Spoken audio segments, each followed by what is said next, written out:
দেখেছেন? প্রকৃতির অপরূপ সৌন্দর্যের নামে আপনি যা দেখছেন তাকে আসলে সত্যি নাকি আপনাকে বোকা বানানো হচ্ছে? যেখানে পাহাড়, ঝর্ণা আর সবুজ মাঠগুলো যেন প্রকৃতির না, বরং মানুষের হাতে তৈরি। একটা পাহাড় যা দেখলে মনে হবে শত শত বছর ধরে প্রকৃতির নিজ হাতে গড়ে তুলেছে, কিন্তু তার ভিতরে লুকানো আছে কাঠ আর ইস্পাতের ফাঁদ। ঝর্ণার জল যা মনে হয় প্রকৃতির সবচাইতে বিশুদ্ধ জল, অথচ সেটা কেবল সেচের পানি মাত্র। আর এই সব ঘাসগুলো যেন প্রকৃতির প্রাণ, তাদের রং বদলে দেওয়া হয়েছে কেমিক্যালের জাদুতে। এই পৃথিবী যেখানে প্রকৃতির খোঁজে আমরা ছুটছি, সেখানে কি আসলেই আমরা প্রকৃতির কাছে পৌঁছাতে পারছি, নাকি আমাদেরকে শুধু বোকা বানানো হচ্ছে? আজকে আপনাদের নিয়ে যাব প্রকৃতির এমনও কিছু স্থানে যেখানে প্রকৃতি বলে আর কিছুই নেই, কেবল আর্টিফিশিয়াল রূপে একটা নাটক। চলুন শুরু করা যাক। ভুয়া পর্বত। চীনের দক্ষিণ পূর্ব অঞ্চলে শেনজেন শহরে অবস্থিত এই পর্বত, যা প্রায় 300 ফুট উচ্চতায় দাঁড়িয়ে আছে, এবং এই অঞ্চলটায় সবচাইতে বড় পর্বত হিসাবে এটা পরিচিত। হাইকিং করতে যাওয়া যাত্রীদেরকে কঠিন 4 ঘন্টা চড়ায় উঠতে হয় এই বিশাল পর্বতটির শীর্ষে। তবে যারা পাহাড়টার শীর্ষে ওঠেন তারা শুধুমাত্র প্রকৃতির অপরূপ সৌন্দর্যই দেখতে পান না, বরং এখানে এক বিশাল রহস্য অপেক্ষা করে তাদের জন্য।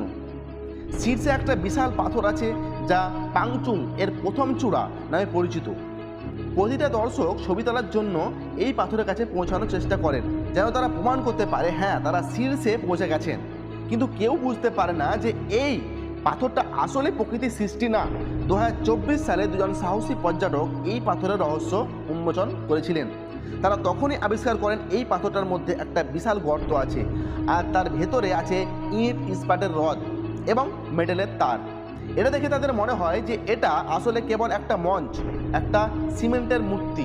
আর তারা তাদের এই অভিজ্ঞতা সোশ্যাল মিডিয়ায় শেয়ার করার পর ওয়াতুং পর্বতের এলাকায় কর্মকর্তারা স্বীকার করে যে পাথরটা আসলে 2024 সালে তৈরি করা হয়েছিল সম্পূর্ণ সিমেন্ট এবং শক্তিশালী ইস্পাত দিয়ে। তাহলে প্রশ্ন উঠে, কিভাবে 2004 সালে এমন বিশাল পাথর একদম শীর্ষে এসে দাঁড়িয়ে গেল?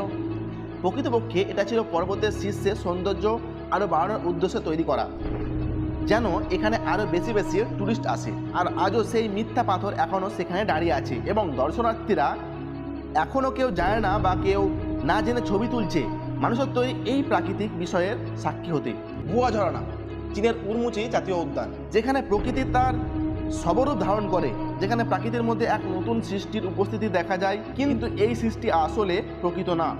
এটা একটা বিশাল কৃত্রিম জলপ্রপাত। 2024 সালে উরমুচি পার্কের এক শীর্ষে ভাইরাল হয়ে ওঠে এই ঝর্ণা, এবং সেটা সবাইকে অবাক করে দেয়। মূলত এখানে একটা ঝর্ণা স্থাপন করা হয়েছিল। এটা কোনো প্রাকৃতিক ঝর্ণা না, বরং এটা ছিল একটি বিশাল প্রিন্ট করা পোস্টার, যা অনেকটা ঝর্ণার মতো দেখতে ছিল।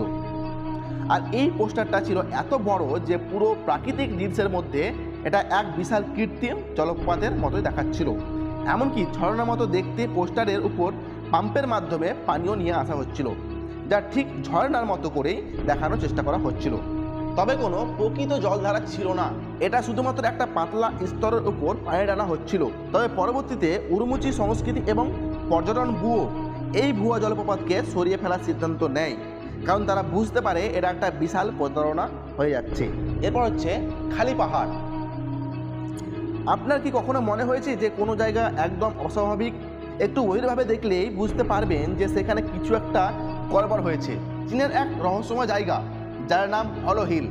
হ্যাঁ, ঠিক এমনই এক স্থান 2024 সালে এক অদ্ভুত ঘটনা প্রকাশ পায়। এটা ছিল এক বিশাল কৃত্রিম পাহাড় যা দেখতে একবারে প্রকৃতির মতো ছিল, কিন্তু এর ভিতরে ছিল এক অদ্ভুত কৌশল। এটা ছিল পুরোপুরি খালি। পাহাড়টার বাইরের রূপ দেখতে মনে হতে পারে এটা সযত্নে নির্মিত, কিন্তু এর ভিতরে ছিল কিছু কাঠের খাঁচা আর নির্মাণ সামগ্রী, গাছপালা আর পাথরের নিচে সরু কাঠামো ছিল। এটা পাহাড়ের আকার ধারণ করেছিল। প্রায় 50 ফুট উঁচু এই পাহাড়টা দেখতে একবারে প্রকৃতির পাহাড়ের মতোই ছিল, কিন্তু এর ভেতরে কিছুই ছিল না, অথচ একে দেখে যেন মনে হয় এটা প্রাকৃতিক একটা সৃষ্টি।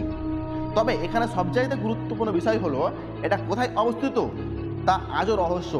এক রহস্যময় সংগঠন ব্যুরো অফ এক্সপ্লোরেন্স, যাদের কাজ হলো এমন অদ্ভুত স্থানগুলো খুঁজে বের করা, আর তারা এই জায়গাটার ভিডিও প্রকাশ করেছে। তারা এটাকে হলো হিল হিসাবে চিহ্নিত করে। ভিউয়ার্স, আজকে ভিডিও এতটাই।